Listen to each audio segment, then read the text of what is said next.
Hey everyone, welcome back to the 443 Security Simplified. I'm your host, Mark the Liberty, and joining me today is...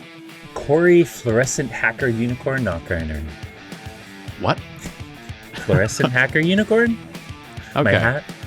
Oh, I did not notice that. Oh, I thought it was a horse. I thought it was like a Polo Ralph Lauren thing, not a My Little Ponies thing. Yeah, But- it's fluorescent, so you may not see, but there's like this rainbow effect on it. Adorable. On Yeah. today's episode, we'll be discussing, actually, I guess 3 topics related to the U.S. government. First one being a DOJ takedown of a major ransomware organization, followed up by 2 separate publications from our friends at CISA.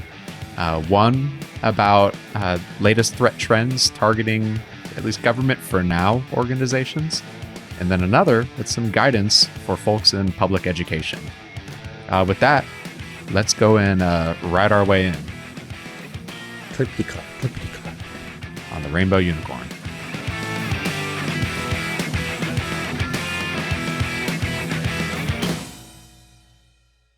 So let's start this week with a news story out of what would have been last Thursday as you're listening to this, where the Department of Justice announced they had successfully seized the Hive ransomware operation as a part of a multi-month operation dating back to July 2022. So the operation ultimately led to them taking over the Tor websites, all communications, all documentation, and they also, for a extended period of time, had access to all of the decryption keys too for Hive victims.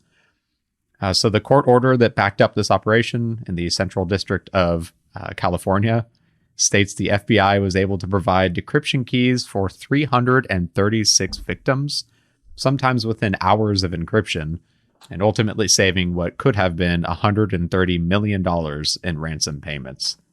So pause there before continuing. That's kind of nuts. So we've known historically that in FBI's like hackback activities, that they do tend to lie in hiding for a bit while in the systems. It's not like they go in and like immediately take down the servers or immediately disrupt it. Like they'll sit there for a bit. In the case of like dark web marketplaces, sometimes they'll even continue running them for a few months just to collect more information. So it sounds like through their access, they were able to grab decryption keys as they were flying around and relatively close to immediately hand them off to victims. That's kind of cool to see. Yeah, that's the best part about this release. I mean, later on we'll talk about if it's gone forever, which we may have different opinions on, but even if these threat actors come back, saving people money from ransomware is fantastic. Yeah. So bit of background on Hive. They started back in June of 2021, so relatively fresh, I guess. They're not one of the more longer-lived ones, at least under this name, because they started shortly after Conti shut down operations. So Conti used to be a really prolific Russian-based ransomware operation. And because of the timings of them coming up and Conti going down, it's widely believed that they're probably at least affiliated with Conti and could even have some of their former members in it, because as with most ransomware operations, they don't tend to get held accountable for their actions if they are in some of these foreign countries. So a member of our Threat Lab team actually is running a project where they're tracking it's pretty much every ransomware organization out there. And so we've been looking at Hive for a while, and some of the stats we pulled, we were tracking 220 victims on their extortion page, which comparison, the FBI court order said there were 1,500 targeted victims worldwide. It wasn't clear if they were targeted and successful or if those were entirely successful victims or whatnot. But it's possible that 15% then, the ones that did end up on the extortion page, were at least able to avoid exfiltration, or they didn't pay the ransom, and that's why their data ended up on their equivalent of the Happy blog. Majority of the victims were in the US and a pretty widespread across a whole bunch of different industries, from public to private, finance to, I think I even saw like telecommunications in there too. They operated entirely as a ransomware as a service model with a 80 to 20% split. So the affiliate that licensed out, for lack of a better word, the ransomware would get 80% of all extortions, while Hive would bring in 20%. And last little interesting bit from the court order. So they identified for their infrastructure, 2 of the servers were actually located in Los Angeles, and 2 backup ones were in the Netherlands. And I suppose this is probably why it went through the Central District of California for the court order, since the servers were in LA. I guess pause there for a second. Like, you tend to think with threat actors, tend to incorrectly think with threat actors that, all their traffic's going to originate from Russia or China or whatever. The reality is, with like virtual cloud providers and anonymous or anonymized payments, or even just stolen payment card information, it's really easy for someone to anonymously set up a server in any location in the world that they want. And before then, there's proxies, VPN, that you could, no matter where the actual server was, you could redirect through all kinds of different regions before you got there. So, yep. So while there may be some value to blocking entire countries that you don't do business with at a geolocation level, it's not going to be effective against like some of these. I hate to even call this sophisticated, like even some of these relatively basic attacks. I personally think geo-blocking is dumb. For that very reason, it's trivial to get past for even a normal criminal attacker is not always going to have things in their country. And that said, there's really not any country where you may not have there's no clean borders on the internet other than maybe the Great Firewall of China, so to speak. Chinese sites live all over. U.S. sites will have servers all over. U.S. companies will have servers in other countries. So personally, we have geolocation in our products because people request it. But I think the idea of it being really that effective is dumb, in my personal opinion. That's fair. So let's go back to the takedown. So if you go to Hive's dark web websites right now, you're greeted with a big ol' FBI has seized this domain. Also translated to Russian if you are coming from a location that speaks that, which was a kind of the Department of Justice. But it's not like they went and arrested a bunch of people behind this. All they did was they took down their current existing infrastructure, which sounds like it was just a handful of servers. It's good. Don't get me wrong. Like, they were able to save victims a lot of money, but this is definitely not a permanent action.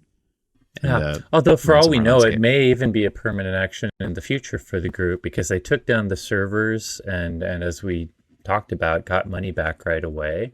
But I bet you the access they got to get to those servers gave them a lot of new forensical evidence that might help them actually find the threat actors behind putting those servers up. So I wonder, this is purely speculation, Mark, but I wonder if like in 4 months' time, you take down the CNC right away because of bad stuff, but you gather all the evidence during that, 4 months to half a year later, will an attorney make a case and suddenly we see indictments against threat actors. So yeah, I agree. Haven't found people yet, but could come back. Even indictments aren't always the end all be all for this. Like, yes, it is nice when our Department of Justice is able to at least name specific individuals behind cyber threat activity. And even better when they arrest. Correct. But and also it does prevent them from leaving their home country, because as soon as they go to a friendly country, they're going to get picked up. But the reality is, like, if these are associated with Conti, like, they're inside Russia, and Russia is not exactly on friendly terms with us and going to extradite some of their own to the U.S. to face justice. Absolutely not, yeah. But flip side, their country is currently at war, and they will be trapped there until the end of time. So it's not exactly the best place to be stuck, I suppose. I will say the one thing, whether or not they catch the threat actors or not, or at least indict them, I wouldn't consider the technical malware Hive to be gone. As we've said many times in the past, sometimes source is being traded on the underground or sold. And even if a source isn't traded, if the binaries or maybe some of the frameworks that the affiliates get still exist, often that's used to make very similar variants. So I wouldn't not count Hive out as a technical threat yet, but still great news from the FBI. Good job.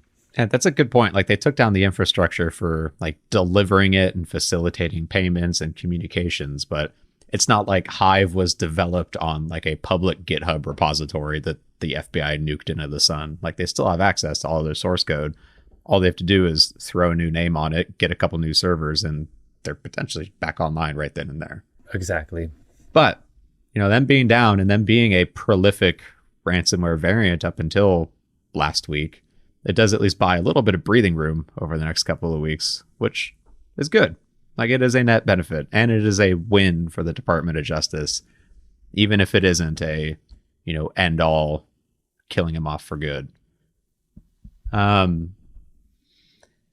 So moving on though, also last week, the CISA, NSA, and MSISAC, which stands for Multi-State Information Sharing and Analysis Center, released a joint advisory about the malicious use of legitimate remote monitoring and management tools, or RMM software. So in October 2022, CISA identified a widespread cyber campaign, they said, involving the malicious use of legitimate RMM software. Specifically, threat actors sent phishing emails that led to the download of legitimate software like Screen Connect, which is now ConnectWise Control, and AnyDesk, which they then used in a refund scam scheme to steal money from victims' bank accounts. So we'll get to refund scams in a second, because it was actually the title of it was relatively new to me, even if the concept is something that I've seen floated around for a while. But before that, let's get into a bit of the weeds for the report, because it's actually kind of interesting. So we've talked about it a few times on the podcast, but CISA maintains this government-wide intrusion detection system called Einstein. Basically, every federal civilian executive branch has this deployed within their organizations, and CISA is proactively monitoring it. And then regularly, they will go back and do retroactive threat hunting activities as well, too. So in October of 2022, CISA used a third party to conduct a retrospective analysis of Einstein and identified what they said was malicious activity on 2 FCEB, so Federal Civilian Executive Branch networks. First off, in June 2022, there was a phishing email containing a phone number sent to an FCEB's employee's government email address. That employee called the phone number, which led them to visit a malicious domain called myhelpcare.online.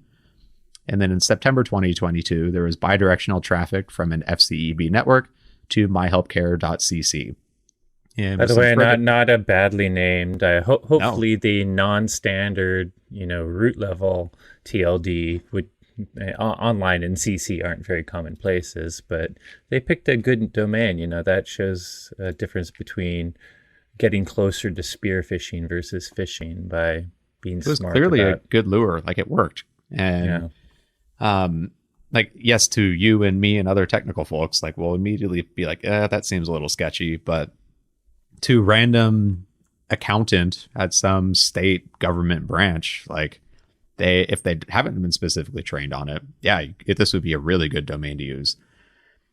So further analysis, they found related activity on many other FCEB networks, and they believe it was related to a malicious typo squatting activity reported by the company called Silent Push back in October of 2022. So back then in that report, Silent Push talked about typo squatting for Geek Squad and other technical support websites, where they would try and trick victims into visiting the site, calling up a help desk, and then ultimately installing similar tools. A few more details. The phishing emails included either a first stage malicious domain or a direction for the recipient to call the cyber criminals, who would then convince them to visit that first stage domain. One of the screenshots they shared, it was a Geek Squad subscription renewal, basically saying, we're about to charge you $600. If you did not approve this and you think it's fraudulent, call this phone number right here immediately. Once you visit that first stage malicious domain, it triggers a download of a executable. That executable connects to a second stage malicious domain and downloads the actual RMM software. And then last bit of interesting tidbits, that RMM software, it didn't actually install it on the hosts. Instead, it ran as a self-contained portable executable configured to connect back to the attacker's RMM server. Few reasons for that. So portable executables, they launch within the user's context without installation, which means they also don't require admin privileges. They can circumvent controls that prevent software installations specifically, and they can still leverage local user rights to attack other vulnerable machines within the same local network. After downloading the RMM, the threat actors initiated this refund scam, which basically was they would trick the victim into opening up their bank account. Through the RMM software, they were able to manipulate the HTML on the page to make it look like they had a fake refund of excess money sent into their account. And then they would instruct that recipient to refund that excess amount back to the scammer, which, because that they fictitiously inserted that record into their account, the reality is that money wasn't there and the victim was just sending their own money straight to the attacker. Now, it's a pretty common type of scam. You see it a lot with like Craigslist scams where they overpay for an item and then say, oh, just send me back withdraw the money and send it back. And then 4 days later, when the check bounces, you lose whatever money you sent over. They noted that even though that this attack was financially motivated, their concern is that it could very easily spread to other types of attacks too. Really easily could spread to other malicious activity, which is why they put it as alert. So that was the bulk of it. There's some tips we'll get into in a second, but I think this style of attack isn't new. Like we've seen with like GoToSupport and GoToAssist, like that sort of stuff. A lot of fake or malicious call centers outside the United States will instruct people to do that and then trick them into giving up like hundreds of dollars for fake anti-malware services or install like adware on their machines. But using RMM tools is another bit of a step up in a similar direction, though. It makes sense. Like they're legitimate tools. Yeah, I totally agree. I think you could see, the fact that they're using the RMM tools that maybe service providers would use might make it easier to target clients that use a service provider and are used to maybe a support rep wanting to use an RMM tool, or actually, messing with the service providers themselves. Anyways, like you say, it's not entirely new at all, but definitely interesting. Yeah, and because like you just said, it makes sense because most anti-malware isn't going to block like AnyDesk or ConnectWise because it is legitimate software and it's got all the tools that an adversary would need in order to go against that endpoint. And yes, they used it right now to just steal money out of bank accounts, but in the future they could use it as that kind of foothold to gain a backdoor into the network and then install ransomware or exfiltrate more sensitive data. And ConnectWise in particular being one that's used by a lot of service providers professionally. Like the difference being in the past, if they made you do GoToMyPC or VNC, both of those are very consumer. Like no professional organization really uses VNC. GoToMyPC, at least the victim might think, well, anyone can do that. Why would GeekWire just be using this off-the-shelf thing? So having it be ConnectWise and more professional versions of these tools definitely helps trick people. And then the whole not even trying to install it, just running it as a self-contained executable is another good trick. Yeah. Man. So when it comes to tips, they did provide some guidance at the end of the report. First off, they recommended implementing countermeasures to block phishing messages to the best of your ability. Think tools like DNS Watch that can potentially neuter some of these links. Audit remote access tools on your network to identify currently used and or authorized RMM software. So basically, if you've got the visibility onto your machines through your EPP or EDR software, see what's already installed and if someone potentially has fallen victim to this, or maybe they're just installing sketchy remote access software that's outside of your policy. Look for RMM software loaded only in memory. Allow list the RMM programs you use, and obviously blocking all the ones you don't use then. Require RMM solutions to be used only from within your network or over approved remote access solutions, which ties into blocking all inbound or outbound connections on common RMM ports. And then also just user training on how to spot phishing. Because at the end of the day, this was a social engineering attack, tricking users into installing software. I definitely like all those technical tips and the training ones, but blocking phishing.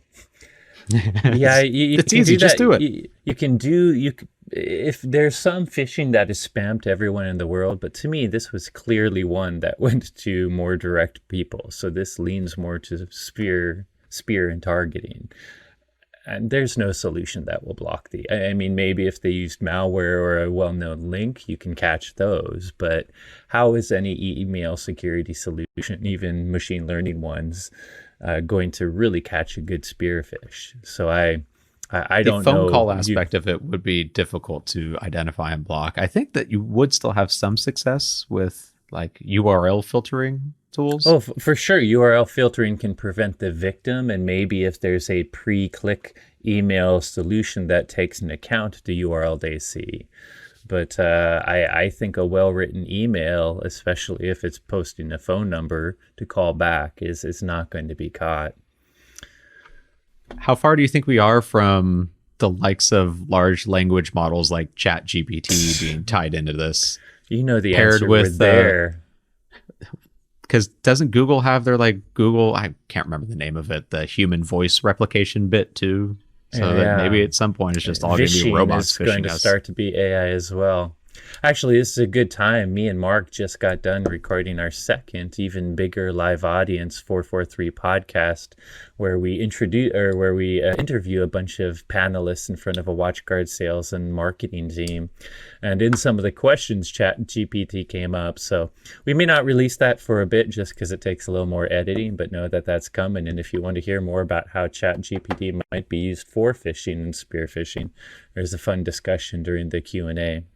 Yeah, absolutely.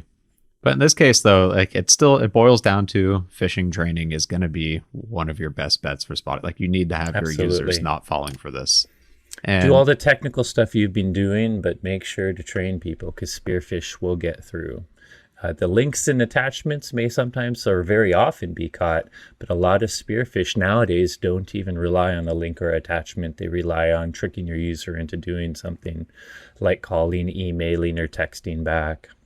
Yep. And still, you can use this as an opportunity. And I think it's what CISA wanted to highlight was use it as an opportunity to proactively review your network for the RMM software installed on there and other remote access software, and maybe start tightening down the hatches a bit on what you're allowing to be installed on user machines. So I think you might be surprised at the amount of well, you probably wouldn't be surprised because it's pretty strong access, but the amount of access that these tools give, like a lot of them set up local administrator accounts during the installation process. If you allow your users to install applications and they've got local admin, it can reduce your ability to see what user accounts are doing on there.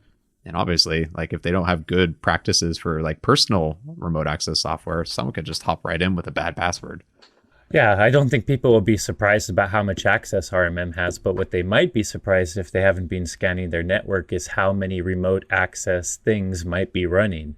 Don't forget, users can be using this, besides the threat actor tricking your user into installing something, and a user with a computer on premise might install something like VNC or even ConnectWise, and then use their home computer to connect back to their office computer, for instance, and work on it.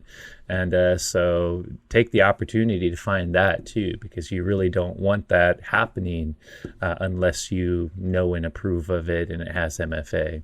So very powerful software, and there might be more of it on your network, even not from threat actors, but even bad policy usage by your own users. So worth looking into.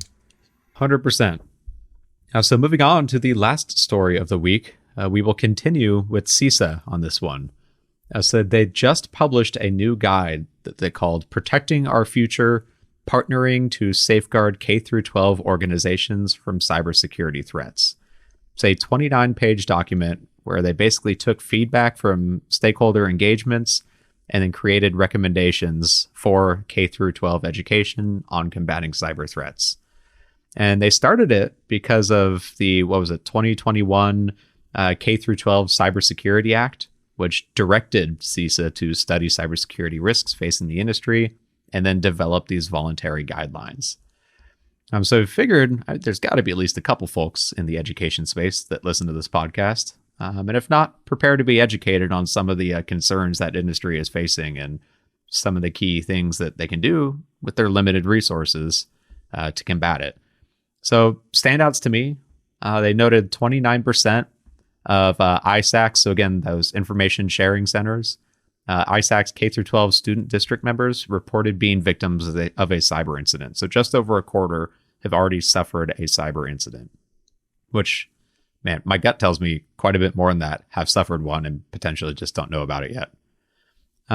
Most commonly targeting K through 12 are student data breaches. So stealing data of the students, which can include everything from social security numbers, obviously addresses, emails, phone numbers, anything you could potentially want for identity theft.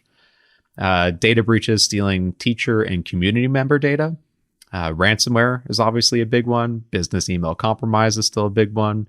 And then the stuff you would expect from students themselves, like DDoS attacks and website defacement and online class and school meeting invasions, were the key threats that schools were talking about, which makes sense. Those last three for sure, I'm willing to bet skew more towards student initiated than Russian threat actor initiated, but it's good that they note it.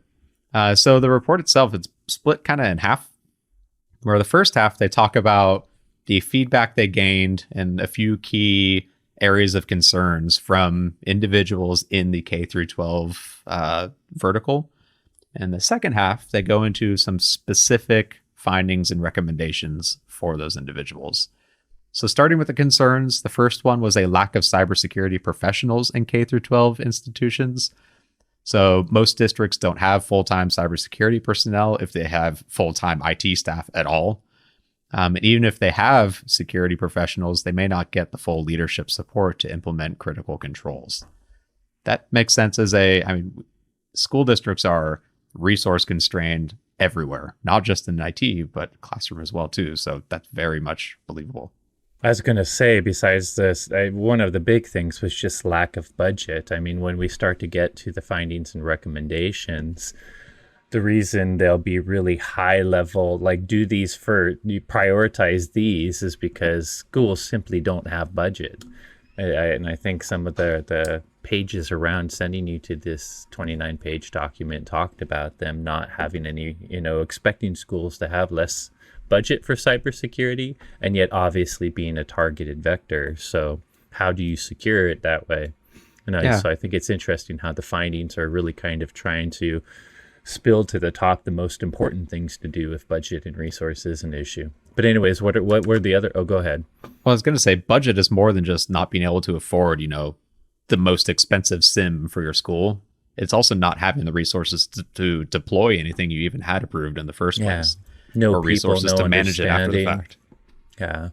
And I think we've found even in our support days, Mark, that most schools, it's, depending on the size of the school, often the IT guy is the person that happens to teach the computers in the school or something. So that's the level we're talking here. Not even just an IT guy with no security expertise, but in some cases, not much at all, especially when we're talking elementary. And so, yeah. So I think the one interesting theme to me was, how do you give security advice to this, when you have a vertical that's highly targeted, but very resource constrained, like even more so than an average company. Yep. And we will get into that because they had some good recommendations. But second concern was a desire for clear and actionable guidance and plans ready for adoption, as well as concerns about simplicity of controls. So specifically, they had concerns about controls that are burdensome to implement or have timelines that do not address urgent risks. And they stressed the need to keep school IT systems operational while at the same time taking steps to prevent potential cyber attacks. This also makes sense. Like you just said, like it's certainly not going to be someone with cyber experience doing this. It may not even be an IT person. It may be the computer lab teacher that has to deploy this. And if they're trying to set up some complex control to try and keep the school or district safe, there's a higher chance of that not succeeding if the complexity is there. So concern number 3, recommendations around governance should be prioritized in the role of centralizing governments within a statewide body. So basically they're saying they can get a lot of information on, here's the 500 things that you should be doing, but not a lot of details on, here are the most important ones you should be knocking out first. Like being realistic, you may only get to 10 of the 500. What are those 10 that I should do to get the most bang for my investment? They also had concerns about lack of oversight and accountability in cybersecurity affecting K through 12. So they said jurisdiction between states' cybersecurity agency or agencies and state education agencies is not well articulated. They pointed out that compliance audits, while they may point out like risks that a school district is facing, they don't necessarily drive large-scale change or accountability. And there were concerns with vendor management and contract accountability, with a lack of standards and minimal requirements for K through 12 vendors and suppliers. So basically, like, they're saying state agencies, like individual states, already have typically a CISO for the state. They potentially have a security department, bigger or smaller, depending on how much funding they have. But the interaction between that and the Department of Education and then the individual school districts is there's no real like who owns what. And even if the state's trying to be proactive and like audit their schools, yeah, they print out a report, but who's actually going to go action on that one? So that makes sense too. So now moving on though, so the findings were, I thought, pretty well articulated. They did a good job of breaking out like an executive summary with just like bullet points and then very thorough recommendations for each individual recommendation within this report. First one was, so they noted one finding was with limited resources, K through 12 institutions can take a small number of steps to significantly reduce cyber risk. They recommend invest in the most impactful security measures and build towards a mature cybersecurity plan with 3 specific steps. Implement the highest priority security controls, which we'll get into in just a second. Prioritize near-term investment in alignment with the full list of CISA's cross-sector cybersecurity program goals, or CPGs, which I think we talked about probably a couple months ago now when those first came out. Remember, those were like taking a framework and then boiling it down to the practical how to explain this to an actual human being that CISA put out for all critical infrastructure sectors. And then finally, over the long term, develop a unique cybersecurity plan that leverages the NIST cybersecurity framework. Now, pausing for a second. So one of the bullet points was just implement highest priority security controls. And as you remember from a second ago, like schools probably don't know what those are. And so they asked for specific guidance. And CISA did come out and give, I think it's 6 specific recommendations in order. Yeah, so first, we should talk about that, but I just wanted to pause to say this is a slight digression, but a while back I talked about Australia's Essential 8. And to me, back then I was saying same thing applies to small businesses. We don't care what framework you go to, but I don't know, CIS has like 18 controls. Australia's big one has something like 31 controls. But the idea of Essential 8 are what are the bare minimum top controls that will block 80% of attacks. And I think, many small businesses out there have the same challenges as these schools, these K through 12, education centers. So, no one can, you may not get to all the security Mark and I talks about, but think about these top controls. Think about the biggest bang for the buck, the thing that will give you the most protection for the most common ways folks get in. And I think that's what you're about to hear. Yeah. So in order, first, implement MFA, which is Cyber Whatever Goal CPG 1.3. Makes sense. Like that'll stop the overwhelming majority of authentication attacks. Won't stop everything because remember you can social engineer around it. But that's way better sophisticated and uncommon, yes. Even though it is something we've shown before and is something seriously to understand. But like this is why we had the prediction that if you don't have MFA, you'll get hacked either a year or 2 ago. And I've always thought the past 3 years, this is the best bang for your buck for protection. And it's funny how so few people deploy it organization-wide. And yes, I would say just about every organization probably has MFA somewhere. But to me, the only way to use this is every single user, period, from logging into their computer first thing in the morning to all of the SaaS apps, hopefully through single sign-on so you avoid friction.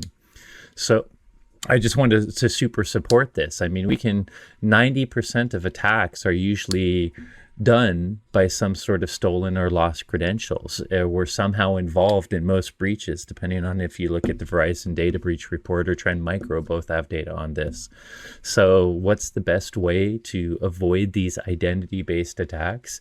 Make sure you have the strongest identity validation, which you're not doing without MFA. So absolutely agree with this. I think we've been spouting it and predicting, oh, you'd be hacked if you didn't have it for a while. Want to see everyone deploy it to every user in their organization.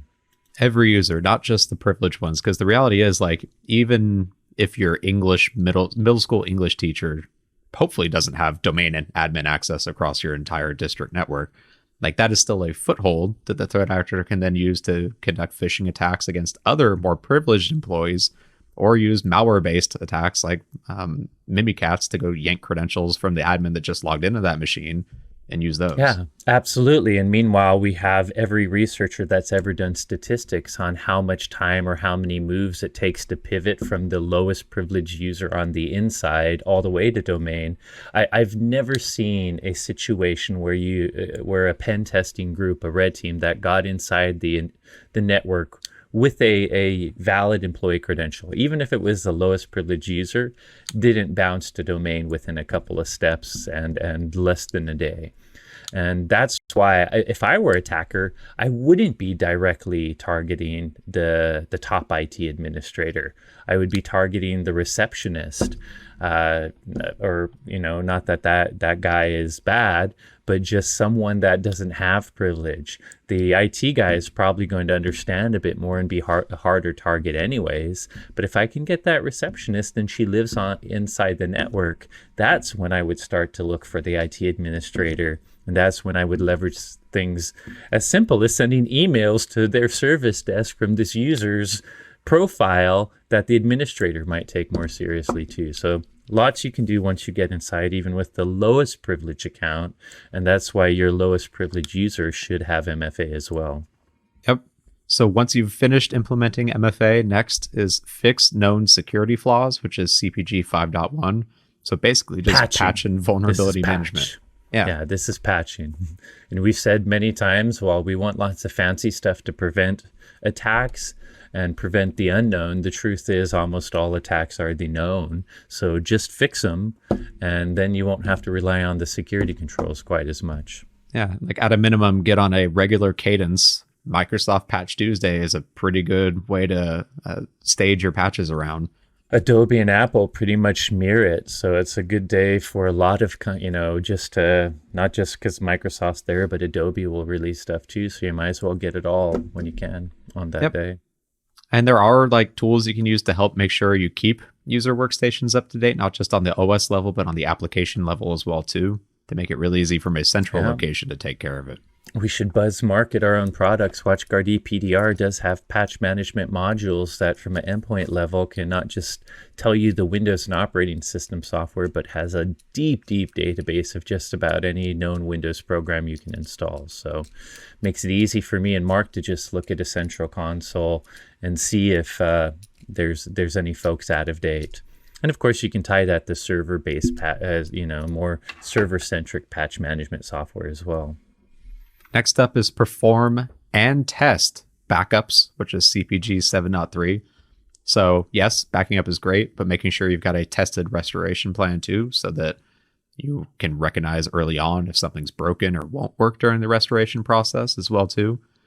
Now, this is one where they do get into the weeds quite a bit because there's sufficient ways to do backups, and then there's good ways to do backups where preferably multiple locations, at least one of them offline, so that if you've got a network-enabled ransomware variant, you potentially have the capability of having a backup that is not impacted by it if it's able to proliferate across the network. Number 4 was minimize exposure to common attacks, CPG 2.1 and 5.4, which is basically just cyber hygiene, basic attack surface management. Make sure that you've got good protections in place for the applications that you use. Don't expose things to the internet that don't need to be exposed, that sort of thing. Number 5 was develop and exercise a cyber IR plan, which is CPG 7.2. This is where I feel like if you're developing and exercising a cyber IR plan in a school district, you're doing pretty good up to this point so far with your cybersecurity program. This does require a little bit of investment because you need to at least be trained up on how to do one of these or bring in a firm to assist with it too. I feel like this is one where definitely a state level government organization or CISA themselves have even offered to come in and help run this with organizations too, if you're in critical infrastructure. So definitely engage outside help while you're pulling this together. And again, the whole point of it is to make sure that when the moment happens, you're not caught with your pants down. And you've got an actual plan that you know to follow to respond to the incident. And then finally, create a training and awareness campaign at all levels. So not just for users, but leadership as well too. Make sure everyone's trained up on how to spot those phishing messages that might bring in RMM software onto your machines. And if you're at this point, you're going to have a relatively decent baseline. Like Corey said, you're going to be set up to block 80% of the attacks, which is probably way better than a lot of other organizations in the same vertical. So that was finding number 1. Finding number 2 was many school districts struggle with insufficient IT resources and security capacity. They recognize that and actively address resource constraints. So work with state planning committees to leverage state and local cybersecurity grant programs, utilize free and low-cost services to make near-term improvements on resource-constrained environments. So basically, you don't need to go out and buy, Splunk, as an example, when you can install an open source SIEM to aggregate logs. You don't need to go buy the biggest bells and whistles for like an IDS when you can use an open source one and deploy that in the organization. So utilize free or low cost services. They've got lists for all of them that are appropriate for K through 12 as well in their report. And that can at least get you up and running with something that's better than nothing. It may not be what you ultimately want long term, but any improvement is better than nothing in the world of cybersecurity. Expect and call for technology partners to enable strong security controls by default at no additional charge. This one's good. I like this one. Like working with vendors and advocating that when it comes shipped to your place and you go set it up, you shouldn't have to go waste 6 hours just trying to figure out how to turn on security services and get it up and running correctly. It should have, through the setup process, prompt you for strong password changes, prompt you for enabling MFA, and come with whatever security controls it has set up in a good baseline way that you can get up and running right out of the box. And then minimize the burden of security by migrating IT services to more secure cloud versions. And yes, moving to the cloud doesn't make it instantly more secure, but it does at least help in some situations. By the way, this is interesting to me because the government was the one that was dragging their feet the longest for the cloud. But what I think they're referring to is the FedRAMP version of the cloud. I think the difference here is that, like you say, the cloud can be very secure. It all depends on either if the provider you use, if they're managing, or you are using the settings that are available good enough, do it. But the one extra benefit that education might have is they probably can connect to like the government version of the cloud, which is a separate tenant than all the public ones typically if it's FedRAMP. I don't know if that's the case for all education, but it's just funny seeing the government starting to really push the cloud when they used to kind of try to drag their feet the most going themselves to it. I guess now that they have their FedRAMP tenants, maybe they're happy. Yep. Let's see. In finding number 3, no K through 12 entity can single-handedly identify and prioritize emerging threats and risks. So focus on collaboration and information sharing.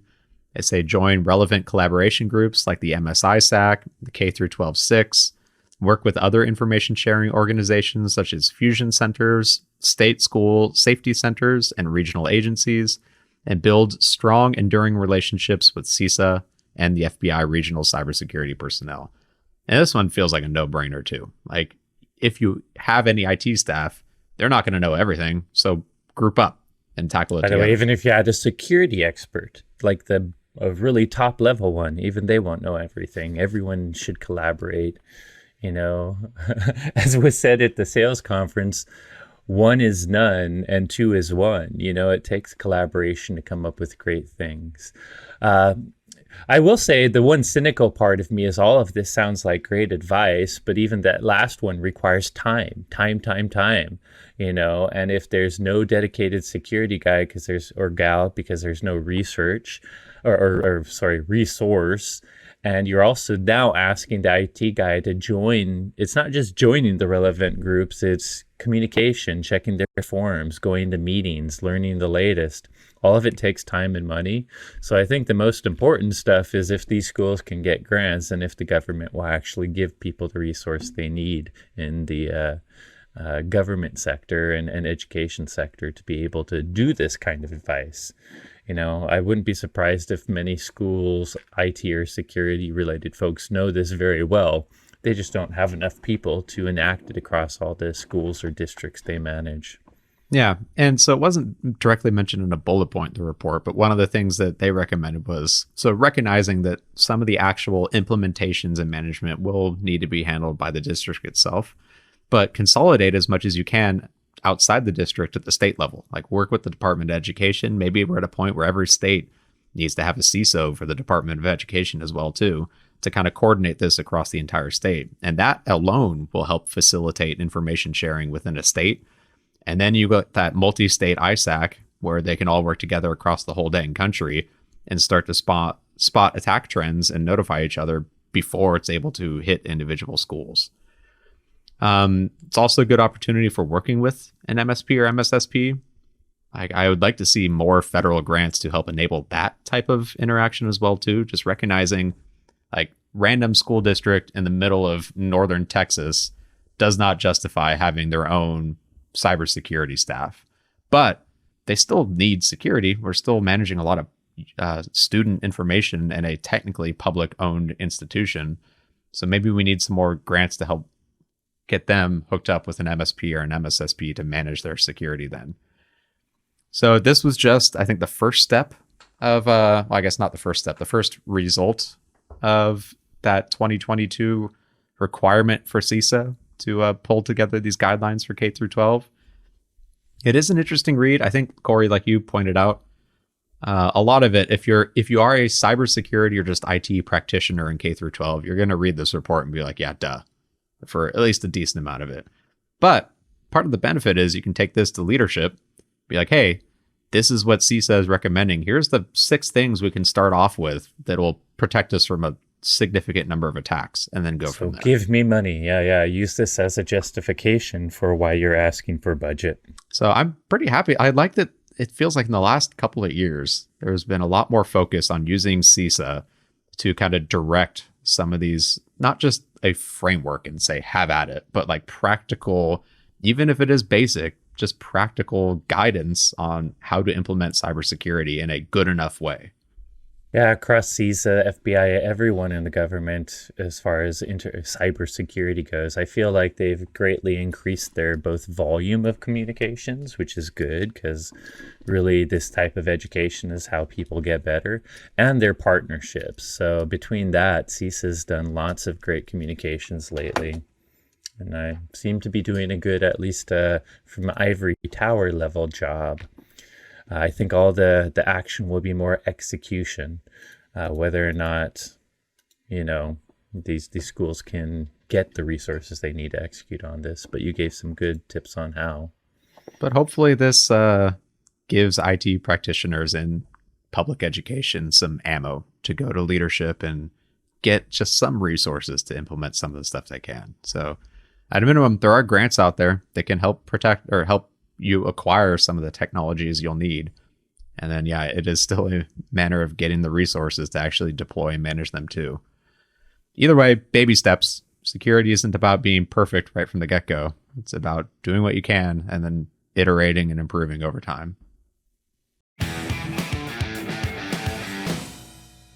Hey everyone, thanks again for listening. As always, if you enjoyed today's episode, don't forget to rate, review, and subscribe. If you have any questions on today's topics or suggestions for future episode topics, you can reach out to us on Twitter. I'm at XORRO_. Corey is at SecAdept, and the both of us are at #the443podcast. Thanks again for listening, and you will hear from us next week.